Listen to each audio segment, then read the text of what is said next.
my channel. We are back to recap a new season of Love is Blind. We are on season 6, and I was hoping they would only drop 4 episodes at the premiere because I've had a busy couple of days. That's why this video is coming out a little bit later than I wanted to, but anyway, they actually dropped 6 episodes. Over an hour. Yeah, there was a couple of episodes that were like an hour and 11 minutes. And because I already am a little bit late, I'm going to try to make this video as short as possible. And I don't want to make you sit through a 30 to 45 minute video recapping, all 6 episodes. So what I did, I just have my notes here. I was watching as the episodes went by, and I was just like writing notes because I usually do couple by couple to make things more organized, but I didn't really have time to do like a full script, so bear with me. My first note: why is Netflix spoiling a bunch of stuff for us? Like on the first episode, they do a little preview of what's coming on the season, and you already see who walks down the aisle, who gets engaged, who goes to the honeymoon trip. I was like, Netflix, you're showing too much. I don't think they used to do that on season 1 and season 2. Because we didn't know who ended up at the altar or who went on the trip on season 1 and 2. A couple of things that I noticed in the season that Netflix is trying to make a point. They're making a point to show that they are feeding the cast members. I think it was after the lawsuit or allegations, maybe on season 4 and 5, that they're not being fed or the food is crap, because we never saw the people that are at the lounge, like the men's and the women's lounge, like eating. You only see them drinking, but now you see like a full spread. By the way, if you hear any bone cracking on the background, so now we see them eating like a full spread. The girls are cooking bacon, the guys are scrambled eggs, their bagels and sandwiches. Oh, the second point that I think Netflix trying to make is the therapy thing. Because we hear a lot of the cast this season talking about that they go to therapy. I think AD said she goes to therapy. Jimmy said he started therapy, but Jimmy said like, oh, because everyone's doing now, so I thought I'll give it a try.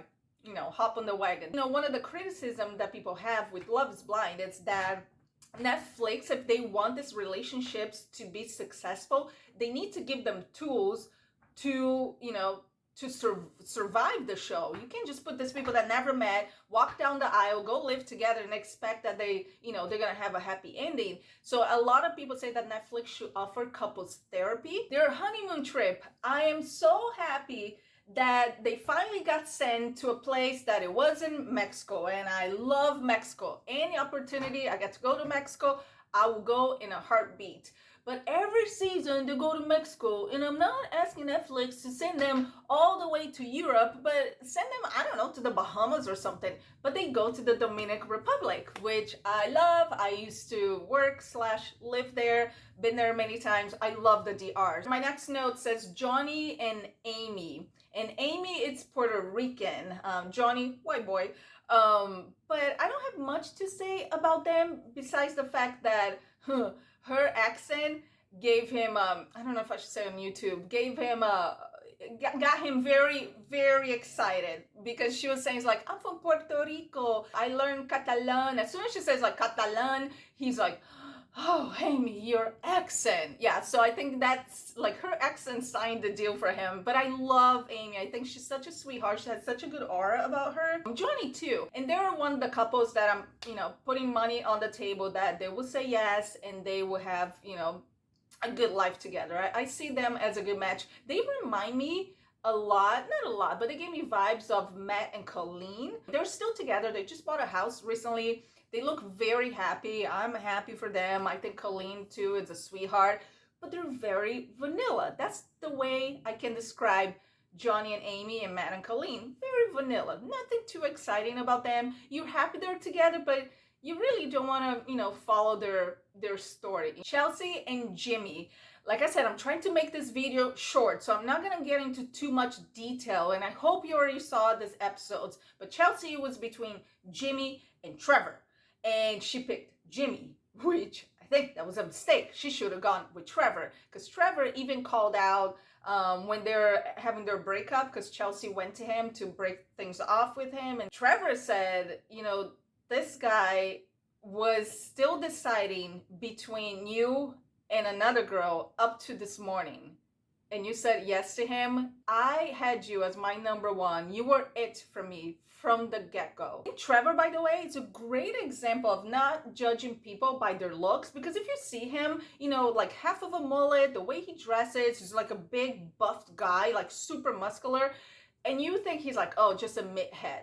But he's like the sweetest guy on the show, like the nicest guy. When he tells Chelsea that he wants to take her to a soup kitchen or an animal shelter, I'm like, Trevor, stop, like, stop messing with my heart. And he also didn't judge Chelsea by the fact that she was married before. Like Jimmy, when she told Jimmy that she was married before, like, he almost ran. And I don't know why men, especially like on the show, it's almost like it's a turn off for them if the girl says that she was previously married. In Chelsea's case, she was married at 18.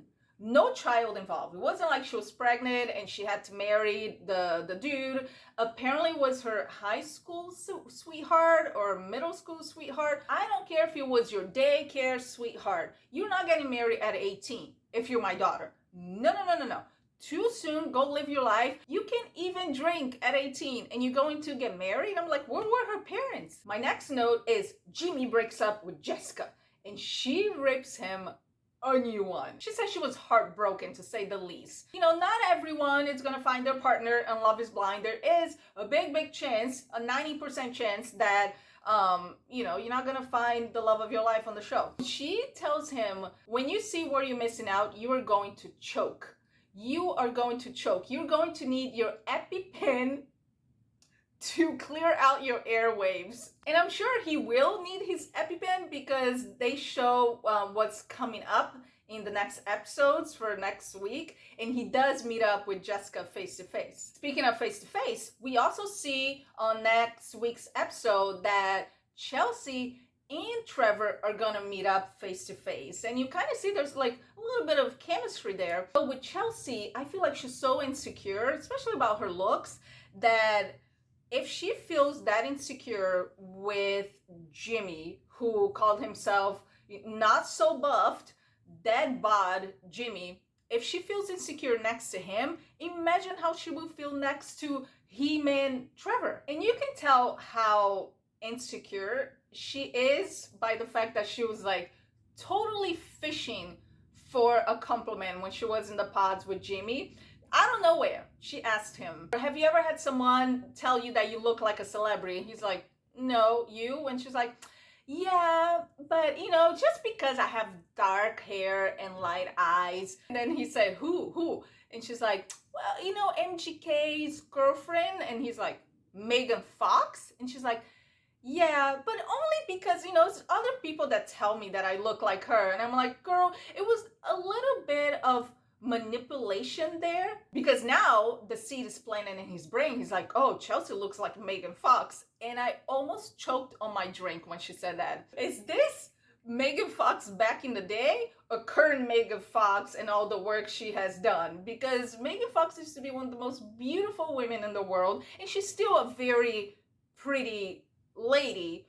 But can you pinpoint what she had done? Because I can never, like, is it too much Botox or too much fillers or a nose job or the cheek fillers or jaw? Oh, there's something that she doesn't look the same as she did back in the day. It was like Zach trying to give Irina a compliment, and he told Irina that she looks like Megan Fox. I'm like, what? I was like, Zach, do you have a driver's license? Because we need to check your vision, man. And talking about women's insecurity, same with Jessica. When Jessica was like telling Jimmy, it's like, you're gonna regret, you're gonna see where you're missing out, you know, all about like how hot she is. And I've always said this, confidence, it's quiet. This happened in Sweden too, Love is Blind Sweden. I think it was Emilia. She's like, oh, I'm this, I'm that, I'm that. I'm like, I'm all of this and you're missing out. It's just like, are you really? Or you just very insecure inside that you have to like shout it out loud to the world? I mean, she's gorgeous, don't get me wrong, Jessica, but you know, a little slice of humble pie doesn't hurt anyone. Next note that I have is I'm hating this people all asking the person behind the wall how they look like. I really am. I thought this was Love is Blind. I thought it was on the contract that you're not supposed to talk about looks or ethnicity and all of that, because Kenneth and Brittany asked him what's his ethnicity, and he says, I'm black, and he tells her, I'm assuming you're white. And I was like, what happened? Because I remember season 1, there was a guy that they were talking about looks, and he says, oh, I don't think we're supposed to talk about that. And I don't know if it was like him, his morals, or it was in the contract. Speaking of Kenneth and Brittany, that couple is another couple that I think will say yes, and I think they would last and have a happy marriage. Even though we saw something on the upcoming episodes that they have a little fight, I think that Netflix just trying to like, ooh, fool us. Another thing I didn't like was when Jeremy asked Sarah how many followers she has on social media. I was like, why does that matter? And then when she said, oh, on IG 4K, and he's like, what? And she's like, yeah, but on TikTok I have 31,000. He's like, what? And then her little excuse is, well, but you know, TikTok is just random people. And I was like, no, really? Because I thought TikTok was with friends and families. Oh, so TikTok is just a bunch of random people that you never met. Like, let's talk about Matthew. He's the very quiet one. This Clark Kent wannabe, because he even said, he's like, even Clark Kent was a hard shell to crack. He comes with this list of 15 questions to ask the ladies. I know a lot of people watching are gonna be, you know, oh, that's so cringe. But I wasn't mad about the list. I actually thought it was a good idea, because a lot of people that they're not socially skillful, you know, a lot of people use cue cards on dates, you know, to engage conversations. So I thought the 15 questions was a good idea. Next we have Clay and AD. I think her name was like Ember. So they're engaged. Clay proposed, but he said to her in the pods, before I propose to you, I need to know what you look like. I need to know if you have big lips, a big butt. And he said, to top it off, I know it sounds shallow, but I need to be turned on by my wife. Okay, fair. We all need to be turned on by our partners, right? But why go on Love is Blind if looks is so important to you? And you guys are saying that Love is Blind Sweden was the most shallow season ever? No. Now let's address the bean dip.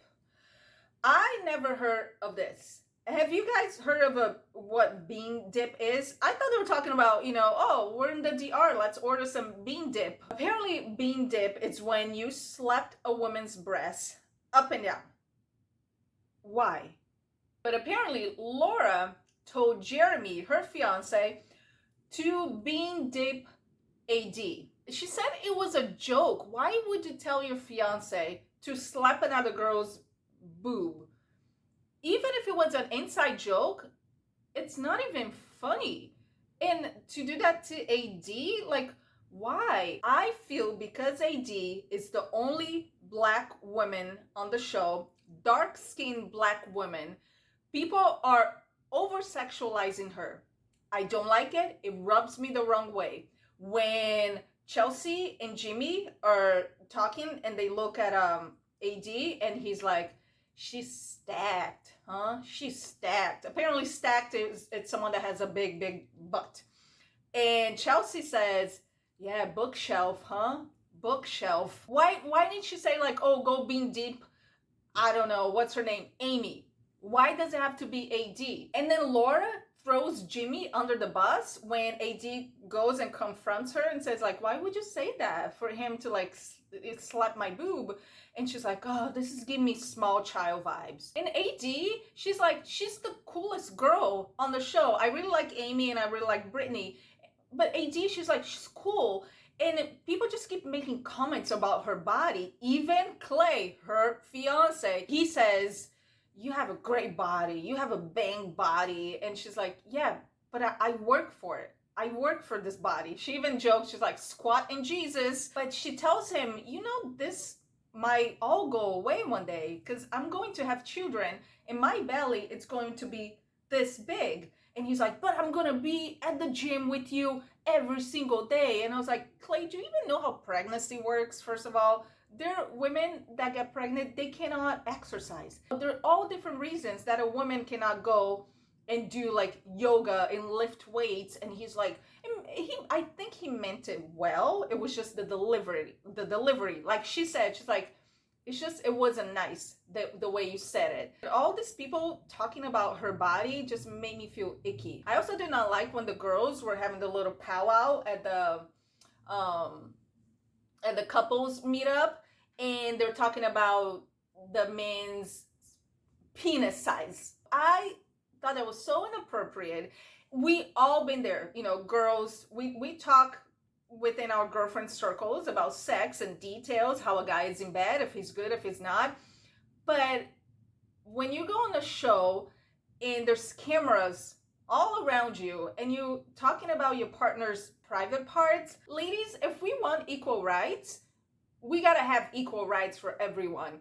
What if it was the guys in their little like circle, they're talking about the girls and saying like, yeah, you know, she let me put in her backside last night, we did, you know, I choked her, oh, her boobs were clapping, you know, saying all this stuff or commenting on their private parts, we would think they were trash. When we were talking like, these men are trash. This show is in North Carolina, and you can tell it's a more conservative, you know, Jesus loving cast members.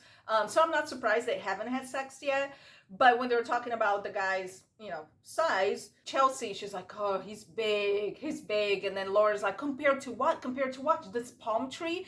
And she holds her mug, the wine golden mug that she's holding. She's like, and they're like, oh my gosh. She's like, yeah, he was blessed by Jesus. Last comment I have, how the sausage is made. And I was like, wait, why did I write how the sausage is made? And then I remember Jeremy and Sarah are talking, and she's saying that her eye is droopy. She's got like a droopy eye, and he's like, why? She's like, I don't know, I think my Botox is dissolving. He's like, oh, you got Botox? And she's like, yeah. And he's like, do you have any fillers? And she said, yeah, I have fillers on my lips. And he's like, top or bottom? And she's like, both. And just the look on his face is like, ooh, I did not need to know that. I think men are so funny because they looked, once again, at all the IG models on their phones, all dolled up, you know, with the eyelashes and the hair extensions. And they're so attracted to that. But then when we tell them what we do to be that attractive, they're like their jaws on the floor. Like Jimmy and Chelsea. He's brushing his teeth. She's taking her eyelashes off. And he's like, you have to do that every night? And she's like, every night. And his face was like, oh my gosh. Man out there, you see a girl and she's had this long ass lashes, thick eyelashes. You think those are real? You see a girl with long, flowy, silky hair down to her belly button. You think those are real? And then when we start taking the clip-ons off and the halo extensions and the eyelashes and wipe the makeup off, you guys are like, oh my gosh. I hope I made this video not too long for you guys. I will be recapping next week's episodes. Who do you think have the best chances of making it? And do you agree with me that AD was being over-sexualized? Let me know in the comments down below, and if you like this video, make sure you hit the thumbs up. I have a thanks button now, so if you want to hit the thanks button, really helps the channel. Make sure you subscribe and hit the little bell so you don't miss any future videos, and I'll see you next time.